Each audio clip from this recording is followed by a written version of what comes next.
साथियों, मैं हूं गौरव और प्रचंड प्रयास के YouTube चैनल पर आप सभी लोगों का बहुत बहुत स्वागत है।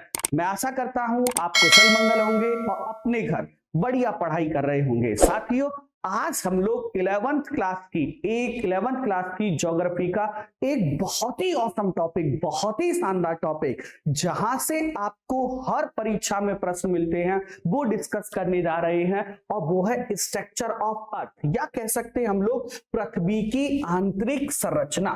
विद्यार्थियों, बहुत अच्छे तरीके से इसको पढ़ेंगे और समझेंगे, और आज आपके बहुत सारे कंसेप्ट जो है वो क्लियर भी होंगे। सबसे पहले एक बात सुनिए, देखिएगा, आप सब लोग जानते हैं कि ये वो जगह है जहां हम और आप रहते हैं। ये पृथ्वी की वह परत है जहां हम और आप रहते हैं। यहां कहीं खेती हो रही है, यहां कहीं इंडस्ट्री लगी हुई है, यहां कहीं दुकान खुली हुई है, यहां कहीं मॉल बना हुआ है, और यहां कहीं आपका स्कूल भी बना हुआ है। ये वो स्थान है। इससे ऊपर हमारा वायुमंडल है, इससे ऊपर हमारा एटमॉस्फेयर है। लेकिन सर, इसके नीचे क्या चल रहा है, आज हम इसकी जानकारी करेंगे।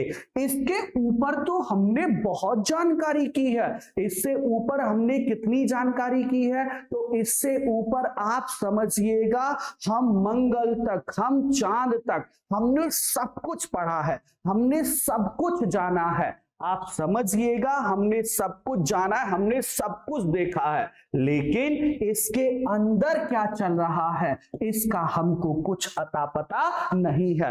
विद्यार्थियों, आज की क्लास में हम अपनी पृथ्वी की आंतरिक संरचना को, हम अपने अर्थ के इंटरनल स्ट्रक्चर को, नीचे क्या चल रहा है, हम इसकी जानकारी करेंगे। जल्दी से आइए। अच्छा, एक बात देख सुनिएगा, जो पृथ्वी के ऊपर है, हमारी आंखें सब देख रही हैं। हमारी आंखें आसमान देख रही हैं, बादल देख रही हैं, बारिश देख रही हैं, पर्वत देख रही हैं, पठार देख रही हैं, मैदान देख रही हैं, नदी देख रही हैं। लेकिन अंदर क्या चल रहा है ये नहीं देख पा रही है ना बेटा।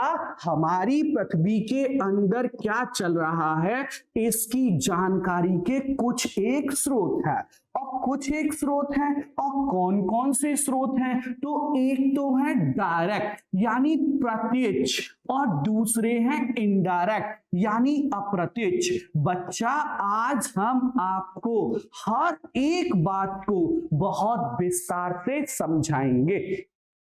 जो प्रत्यक्ष स्रोत है यानी जो डायरेक्ट है, जो एकदम सही है, हम उनकी बात करते जो हमारी आंखों के सामने है।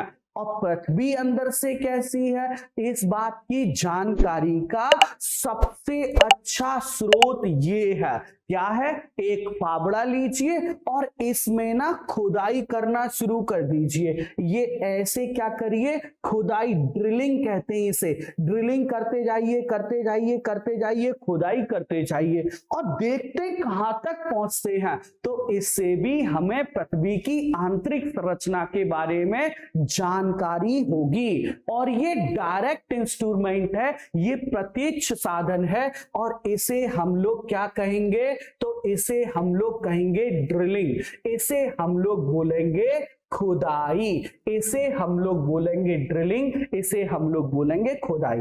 और आपको पता है, दुनिया में सबसे गहरी ड्रिलिंग जो हुई है वो कहां हुई है, तो वो हुई है कोला आइलैंड। और ये कोला आइलैंड कहां है, तो ये रसिया में है, रूस में है कोला आइलैंड। पता है आपको कितनी गहरी खुदाई हुई थी, ये 12 किलोमीटर गहरी खुदाई हुई थी। आपको, मुझे पूरा विश्वास है विद्यार्थियों, आपके दिल में भी ये क्वेश्चन आता होगा कभी कभी, और जब आप छोटे रहे होंगे तो जरूर ये क्वेश्चन आया होगा कि हम एक काम करें, खुदाई करते जाएं, करते जाएं, करते जाएं, तो हम कहां पहुंच जाएंगे। तो विद्यार्थियों, वैसे ही ड्रिलिंग यानी खुदाई, ये पृथ्वी की आंतरिक संरचना का बहुत अच्छा स्रोत है।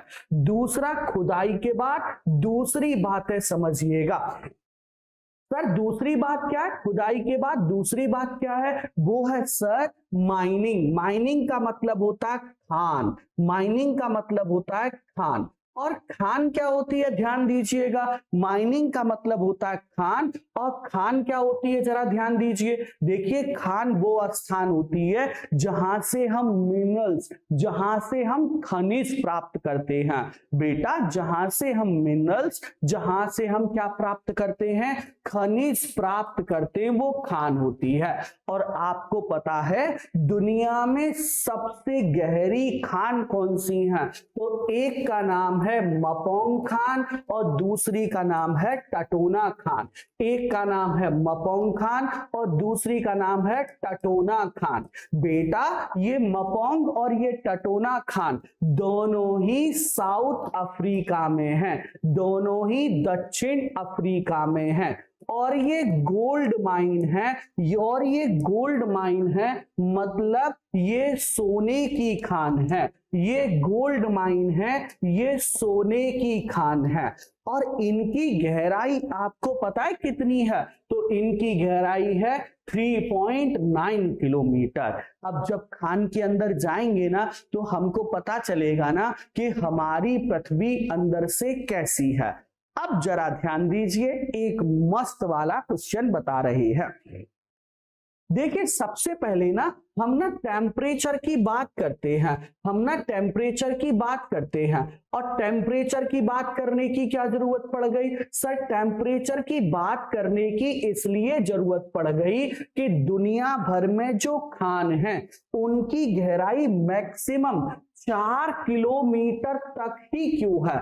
आखिर ऐसा क्या है कि 4 किलोमीटर तक ही गहराई है। तो देखो बेटा ये पृथ्वी की वह परत है जहां आप रहते हैं, ये पृथ्वी की वो लेयर है जहां हमारा घर, हमारा स्कूल, हमारे पार्क, ये हमारी सड़क, ये सब बना हुआ है जहां हम रहते हैं। और बेटा जब इससे ना हम क्या करेंगे, नीचे चलेंगे तो हर 1 किलोमीटर पे 100 किलोमीटर तक, अप टू 100 किलोमीटर, 100 किलोमीटर तक हर 1 किलोमीटर पर टेम्परेचर यानी तापमान जो है वो 12 डिग्री सेंटीग्रेड बढ़ जाएगा। यानी 1 किलोमीटर पर 12 डिग्री, 2 किलोमीटर पर 24 डिग्री, 3 किलोमीटर पर 36 डिग्री, 4 किलोमीटर पर 48 डिग्री और 5 किलोमीटर पर 60 डिग्री सेल्सियस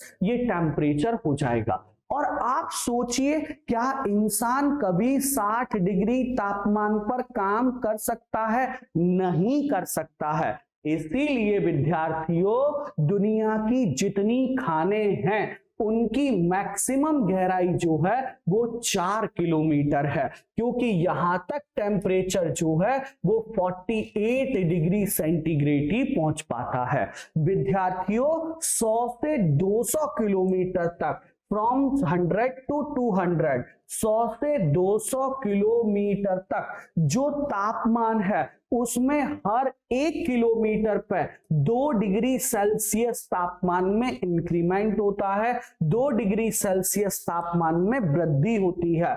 उसके बाद बेटा 200 के बाद हर 1 किलोमीटर पर 1 डिग्री सेल्सियस जो है वो तापमान में वृद्धि होती है। ये अर्थ में तापमान का क्या मैटर है ये हम समझ रहे थे।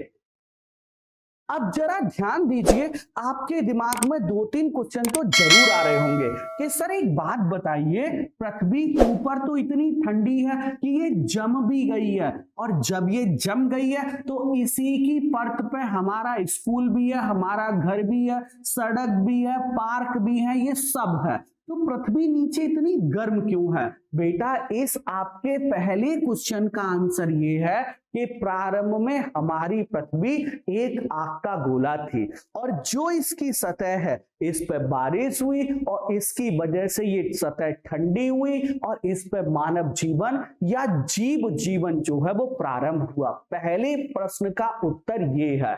जैसे आपने कभी खिचड़ी खाई होगी, खीर खाई होगी, आपने देखा होगा उसकी लेयर पर पपड़ी जम जाती है, लेकिन वो नीचे से क्या रहती है, गर्म रहती है। सेम ऐसे पृथ्वी की ऊपर वाली लेयर क्या हुई, ठंडी, लेकिन नीचे से ये क्या है, गर्म है। विद्यार्थियों, दूसरा क्वेश्चन आपके दिमाग में ये आ रहा होगा कि गुरुजी एक बात बताइए, यहां 12 डिग्री सेंटीग्रेड तापमान बढ़ रहा था, यहां 2 डिग्री सेंटीग्रेड बढ़ रहा था, यहां 1 डिग्री बढ़ रहा था। सर तापमान तो बढ़ रहा है, टेम्परेचर तो बढ़ रहा है, लेकिन टेम्परेचर बढ़ने की जो रेट है वो क्या हो रही है, कम हो रही है। सर टेम्परेचर तो बढ़ रहा है, लेकिन टेम्परेचर बढ़ने की रेट, दर, वो क्या हो रही है, कम हो रही है। विद्यार्थियों, इस बात से मैं आपको ये समझाने का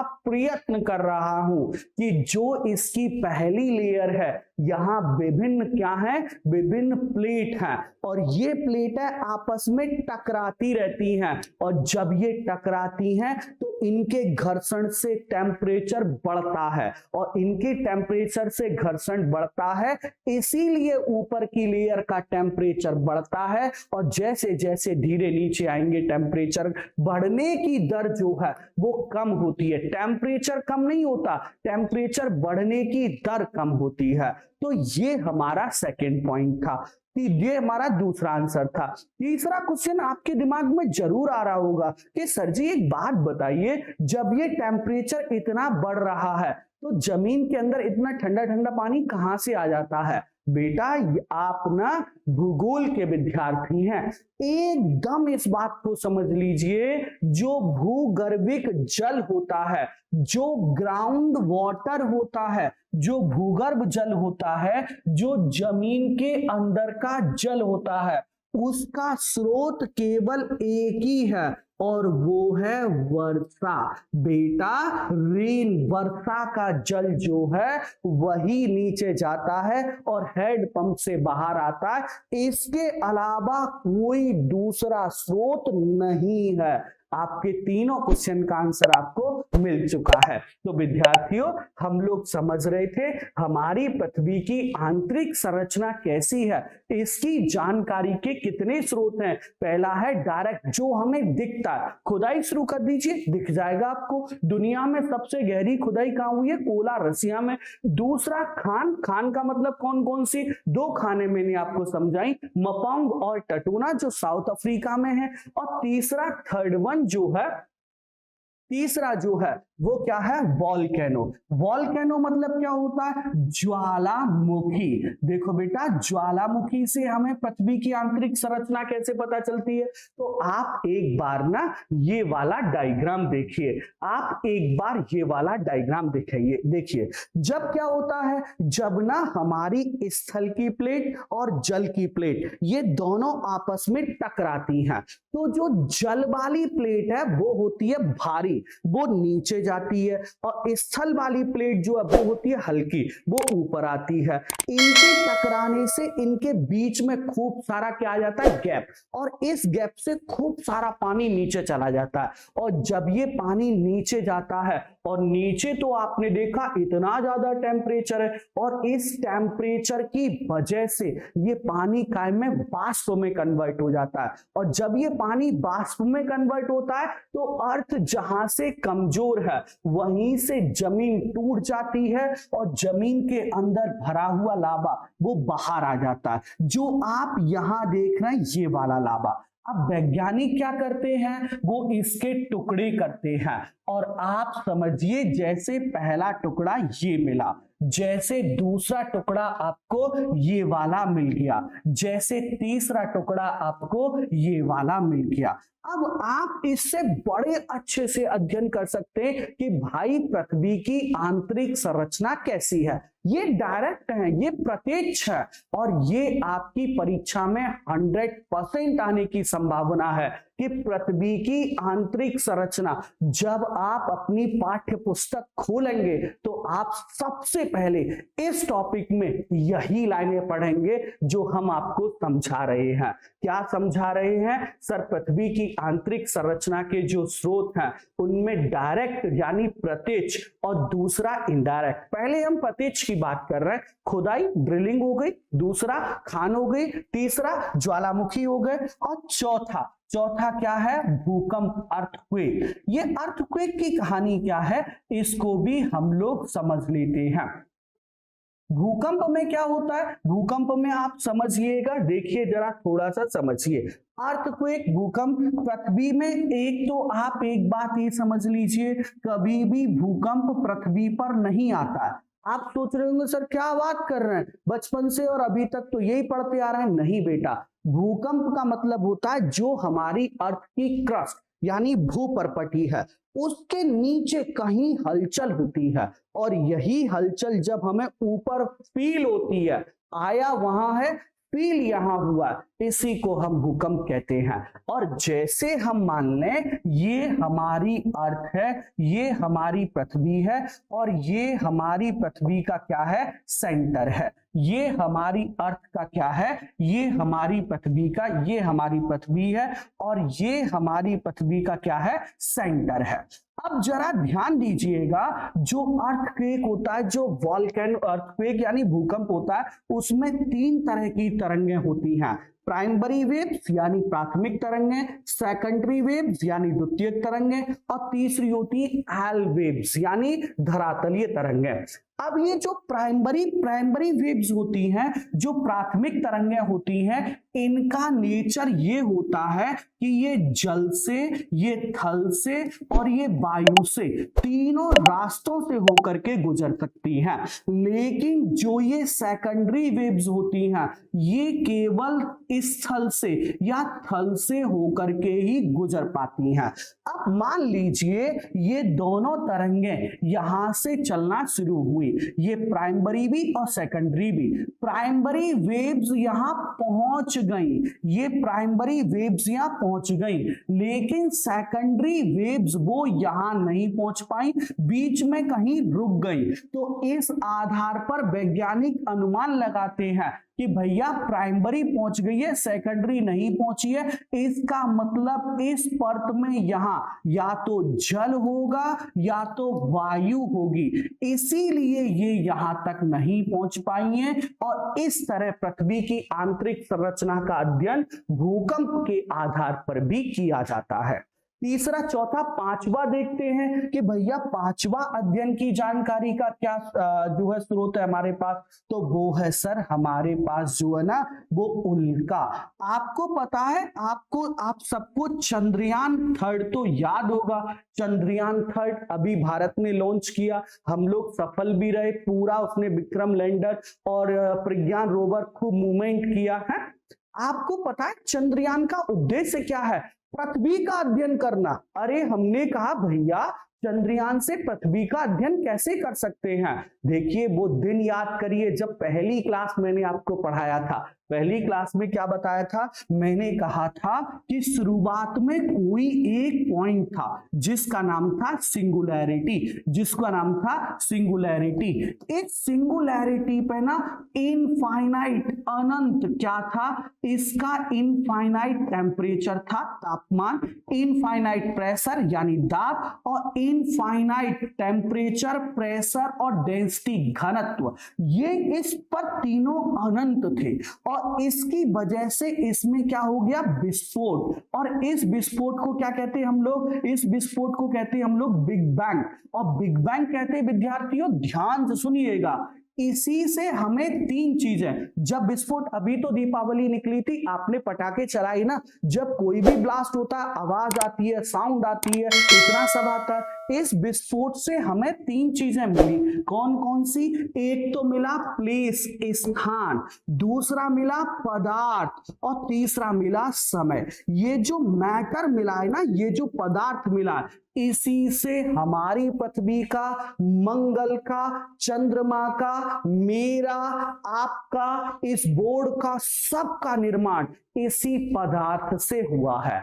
अगर हम उल्का पिंड को अच्छे से पढ़ लें, अगर हम उल्का पिंड को अच्छे से पढ़ लें तो हम समझ पाएंगे, अगर हम उल्का पिंड को अच्छे से पढ़ लें तो हम समझ पाएंगे कि पृथ्वी अंदर से कैसी है।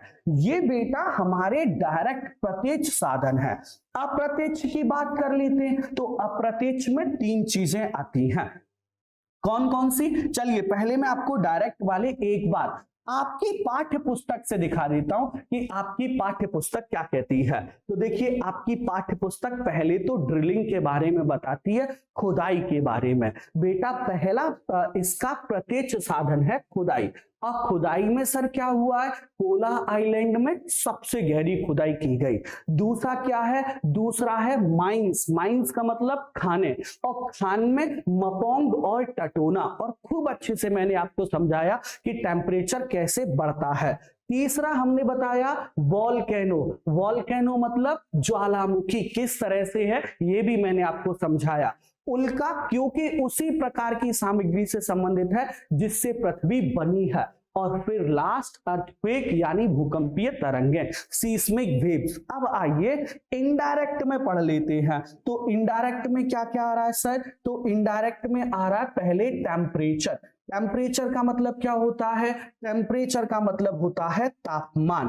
टेम्परेचर का मतलब होता है तापमान। सर टेम्परेचर है प्रेशर, प्रेशर का मतलब दाब है। और तीसरा डेंसिटी मतलब घनत्व है। ये तीनों हमारी पृथ्वी की जानकारी के बहुत अच्छे स्रोत हैं। जरा ध्यान दीजिएगा इनमें क्या होता है। सबसे पहले टेम्परेचर वाला कंसेप्ट मैंने आपको बहुत विस्तार से इस लाइन में समझाया था। और आपके वो 3 क्वेश्चन कि सर नीचे जाने पर टेम्परेचर क्यों बढ़ता है। दूसरा क्वेश्चन टेम्परेचर तो बढ़ रहा है सर, लेकिन टेम्परेचर की जो बढ़ने की रेट है 12 से घट के 2 हो गई, 2 से घट के 1 हो गई, ऐसा क्यों होता है ये भी मैंने समझाया। और तीसरा क्वेश्चन कि सर पृथ्वी के नीचे पानी कहां से आता है, तो ये भी मैंने आपको वर्षा जल वाला स्रोत का ये भी मैंने आपको समझाया। और इस टेम्परेचर कम होने की रेट के आधार पर भूवैज्ञानिक जो हैं वो अनुमान लगा पाते हैं कि पृथ्वी की आंतरिक संरचना कैसी रही होगी। आइए अब आगे बढ़ते हैं और आगे चीजों को समझते हैं। तो ये अच्छा, फिर उसके बाद जो पृथ्वी की आंतरिक संरचना को जानने का जो दूसरा इनडायरेक्ट साधन है वो कौन सा है? टेम्परेचर के बाद प्रेशर, दाब। देखिए सीधी सी बात है, हमारे शरीर का वजन जैसे जैसे हम नीचे बढ़ते जाएंगे वैसे वैसे, यानी गर्दन पर बहुत कम होता है क्योंकि इतना ही वजन तो है। नीचे पैरों में सबसे ज्यादा होता है। क्यों? ऐसा क्या समझाने की कोशिश कर रहे हैं हम? जैसे जैसे पृथ्वी की गहराई में जाएंगे वैसे वैसे चट्टानों का वजन बढ़ता जाता है और इसीलिए ये प्रेशर यानी ये दाब भी बढ़ता है। दाब में जहां जहां अंतर आता है उस आधार पर भूवैज्ञानिक अनुमान लगाते हैं कि हमारी पृथ्वी में इस तरह की परतें यहां होंगी। फिर डेंसिटी यानी घनत्व, जरा इस पे भी बात कर लेते हैं कि घनत्व के आधार पर हम किस तरह से पृथ्वी की आंतरिक संरचना का अनुमान लगाते हैं। विद्यार्थियों जरा यहां देखिए, हैं आप समझिए ये विज्ञान का नियम है कि जब जब किसी भी चीज का टेम्परेचर हम बढ़ाएंगे, ये विज्ञान का नियम है कि जब जब तापमान बढ़ाएंगे तब तब घनत्व क्या होता है? कम होता है। तब तब घनत्व क्या होता है? कम होता है, क्योंकि टेम्परेचर बढ़ाने से कोई भी वस्तु फैलने लगती है और फैलने से क्या होता है? कोई भी वस्तु फैलने लगती है और इससे घनत्व जो है वो कम होता है। लेकिन पृथ्वी के अंदर जैसे जैसे हम गहराई में जाएंगे वैसे वैसे टेम्परेचर बढ़ता है और घनत्व भी बढ़ता है। होना चाहिए कम, लेकिन ये क्या होता है? बढ़ता है। उसका सिंपल सा कारण है विद्यार्थियों कि किसी भी चीज को फैलने के लिए स्थान चाहिए और पृथ्वी के केंद्र में स्थान नहीं है। इसके बावजूद जबकि टेम्परेचर बढ़ रहा है घनत्व भी क्या हो रहा है? बढ़ रहा है। क्योंकि वस्तु का घनत्व कब कम होगा, जब वस्तु फैलेगी, और फैलने के लिए क्या चाहिए, स्थान, और पृथ्वी के नीचे स्थान नहीं है। तो ये हमारी पृथ्वी की आंतरिक संरचना को जानने के तीन क्या थे, अप्रत्यक्ष साधन, जिसमें पहला तापमान जिसको हम देख नहीं सकते, दूसरा दबाव प्रेशर, और तीसरा जो है वो डेंसिटी यानी घनत्व। अब हमारी पृथ्वी अंदर से है कैसी, तो आपने देखिए तरबूज तो जरूर खाया होगा। अब तरबूज जब आप खरीदने जाते हैं अपने पिताजी के साथ, तो पिताजी क्या कहते हैं, भैया तरबूज मीठा है, दुकानदार कहता है बिल्कुल, तो पिताजी कहते हैं हम कैसे मान लें, कोई अंदर तरबूज में कैमरा थोड़ी लगा, हमने अंदर झांक के थोड़ी देखा है। पिताजी कहते हैं इस तरबूज को काटो, और फिर दिखता एकदम रेड कलर का एकदम मीठा तरबूज। बिल्कुल ऐसे ही मैंने क्या किया, जब आप इसे ध्यान से देखेंगे, ये हमारी पृथ्वी का ना, ये हमारी पूरी पृथ्वी है, इसका केवल मैंने एक तरबूज वाला इतना टुकड़ा लिया जिसकी गहराई 6378 किलोमीटर है, और इसको फिर मैंने 3 लेयर में बांट दिया जो आप आइसक्रीम खाते हैं। पहली वाली लेयर द क्रस्ट है, दूसरी वाली मेंटल है, और तीसरी वाली कोर है। कोर को 2 भागों में बांटा गया, आउटर कोर और इनर कोर, इसे 2 भागों में बांटा गया है। बेटा पहली क्रस्ट जो है इसे हिंदी में भूपर्पटी कहते हैं, मेंटल को मेंटल ही कहते हैं हिंदी में, और कोर को केंद्र कहते हैं। वैसे कहीं केंद्र नहीं मिलेगा, आपकी पुस्तक में कोर ही लिखा है, तो आप इसे क्या रखेंगे, याद रखेंगे। और विद्यार्थियों, आप 11वीं क्लास के भूगोल के विद्यार्थी हैं, आपको ये वाला डायग्राम मेरे हिसाब से 2-4 बार बनाना चाहिए, ताकि आपके सारे कॉन्सेप्ट क्लियर हो जाएं। बनावट के आधार पर हमारी अर्थ को अंदर से 3 भागों में बांटा गया, पहला क्रस्ट यानी भूपर्पटी, दूसरा मेंटल, और तीसरा जो है वो कौन सा, कोर। आइए जरा एक बार इसे समझते हैं। जो पहली 100 किलोमीटर की लेयर है इसे क्रस्ट या भूपर्पटी कहते हैं। और बेटा इसका नेचर आपको पता है कैसा है, इसका नेचर है भंगुर टाइप का। ये यहां थोड़ा गलत हो गया है, अप टू 100 किलोमीटर, 100 किलोमीटर तक ये भंगुर समझते, टूटने वाली है, कुछ भी बाहर से उठा लीजिए टूट जाएगा, कोई भी कंकड़ पत्थर कुछ भी हो, इसका नेचर ही भंगुर टाइप का है। और पता है इसका निर्माण जो है ना, इसके निर्माण में 2 तत्व बहुत ज्यादा है, एक तो सिलिकॉन और एक एल्युमिनियम, इसीलिए इसे क्या कहा जाता है, सियोल कहा जाता है, इसीलिए इसे क्या कहा जाता है, सियोल कहा जाता है। जो दूसरी लेयर है बेटा उसे कहते हैं मेंटल, और मेंटल की गहराई वो 2900 किलोमीटर, 100 किलोमीटर से 2900 किलोमीटर तक ये जो है वो मेंटल है। ये 100 किलोमीटर से 2900 किलोमीटर तक ये मेंटल है, और इसका निर्माण जो है वो सिलिकॉन और मैग्नीशियम से हुआ है, इसीलिए इसे हम क्या कहते हैं, सीमा भी कहते हैं, SIMA, क्योंकि ये सिलिकॉन और एल्युमिनियम से बना है, इसलिए इसे सीमा भी कहा जाता है। फिर उसके बाद 2900 के बाद 2900 से लेकर के 6378 किलोमीटर तक का जो एरिया है उसे हम लोग क्या कहते हैं, तो इसे हम लोग कोर कहते हैं। और ये कोर कितनी है, तो 2900 से लेकर के 6378 किलोमीटर। आउटर कोर जो है ये लिक्विड फॉर्म में होती है टेम्परेचर की वजह से, और इनर कोर जो है ये सॉलिड की होती है, लेकिन ये सॉलिड होती है। इतना ज्यादा टेम्परेचर होने के बावजूद भी ये कैसे संभव है, तो विद्यार्थियों इसलिए संभव है क्योंकि यहाँ जगह ही नहीं है। कितना भी टेम्परेचर आप बढ़ा लीजिए, जब जगह ही नहीं है तो वस्तु फैलेगी नहीं, तो वो कैसी बनी रहेगी, ठोस बनी रहेगी। तो और ये जो हमारी कोर है ये आयरन और निकेल से बनी होती है, इसीलिए इसे हम लोग क्या कहते हैं, इसीलिए इसे हम लोग नीफे कहते हैं, क्योंकि ये निकेल और आयरन से बनी हुई है। विद्यार्थियों ये हमारी पृथ्वी की आंतरिक संरचना की 3 परतें हैं, जिसमें आज की क्लास में आपने ये जाना कि हमारी पृथ्वी की आंतरिक संरचना के स्रोत क्या है, हमारी पृथ्वी की आंतरिक संरचना कैसी है। 3 भागों में बटी हुई है, पहला क्रस्ट, दूसरा मेंटल, तीसरा कोर। एक होमवर्क आपके लिए मैं देना चाहूंगा और एक आपको बहुत ही इंटरेस्टिंग बात बताना चाहूंगा जिसे आप जीवन भर कभी नहीं भुला पाएंगे। जो होमवर्क देना चाहूंगा, आप 11वीं क्लास से ज्योग्राफी के विद्यार्थी है, आपके पेपर में क्वेश्चन जरूर आ सकता है। देखो बेटा, जो क्रस्ट है वो 2 भागों में बटी है, अपर क्रस्ट और लोअर क्रस्ट। इनके बीच में जो बाउंड्री है पूरे डिसकंटिन्यूटी बोलते हैं, असंबंधता। डिसकंटिन्यूटी क्या होती है, आज की क्लास कंटिन्यू नहीं करेंगे, अब ये डिसकंटिन्यूटी हो गई, डिसकंटिन्यू हो गई, यानी दो क्षेत्रों के बीच में जो सीमा होती है उसे डिसकंटिन्यूटी बोला जाता है। ये कॉनरोड जो डिसकंटिन्यूटी है, ये ऊपरी क्रस्ट यानी ऊपरी भूपर्पटी और निचली भूपर्पटी के बीच में है। मोहविक हो गई, रैप्टी हो गई, गुटेनबर्ग हो गई और लेहमन हो गई। ये आपको सबकी सब याद होनी चाहिए विद्यार्थियों, ये आपके परीक्षा के दृष्टिकोण से बहुत इंपॉर्टेंट है। मैं आपको रिकमेंड करूंगा कि ये वाला डायग्राम और ये वाला डायग्राम आप कम से कम 2-4 बार बनाइए। ये वाला, और आप चाहें तो इसका स्क्रीनशॉट भी ले सकते हैं। ये वाला डायग्राम हो गया और दूसरा ये वाला डायग्राम हो गया। ये 2-4 बार बनाइए, इसके बाद आपको पृथ्वी की आंतरिक संरचना क्लियर हो जाएगी। अच्छा, एक क्वेश्चन जो बहुत इंटरेस्टिंग, जो आप कभी नहीं भूल पाएंगे, वो आपके दिमाग में जरूर आ रहा